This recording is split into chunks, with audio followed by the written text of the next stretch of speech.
Raising Muslims. Taleshi children were supposed to follow the faith of their father, so I submerged myself in religious activities.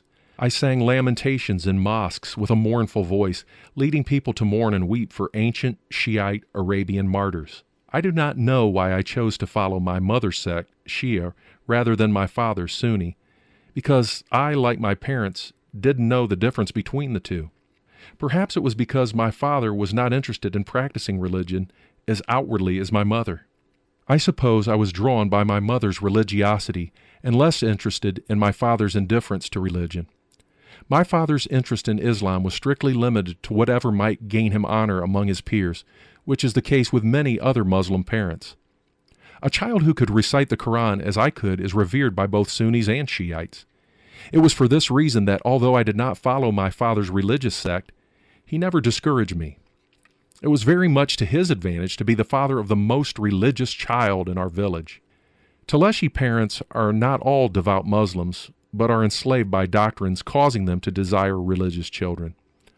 Muslims have been taught that all righteous and unrighteous Muslims will be gathered around hell first, and if their good deeds outweigh their bad deeds, they are taken to paradise by Allah.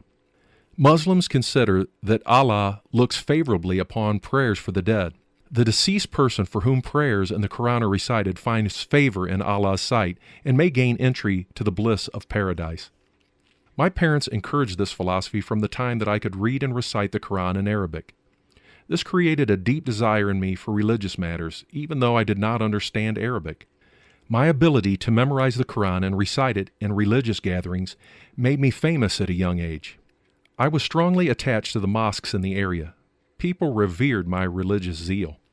Islam, I was aware, aimed to first rid the world of all other religions, but I did not know how this would happen.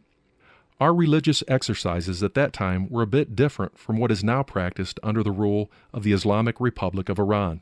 We were Muslims by name, but Zoroastrians, the religion of Persia before Islam, in practice.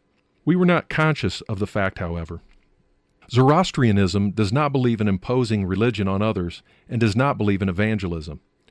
A Zoroastrian believes that an individual will find his way to Zoroastrianism by building his life on good thoughts, words, and deeds, and especially through doing good deeds for others.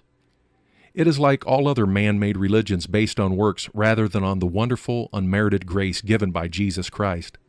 I believe that my zealous religious practices would increase my ability to rely on God, and I hope to receive from Allah all the strength needed to reach my spiritual and worldly goals. All I knew of Islam was superstition, ceremony, and traditional daily practices. Knowing such things made me good enough to be called a religious person in the eyes of non-practicing Muslims.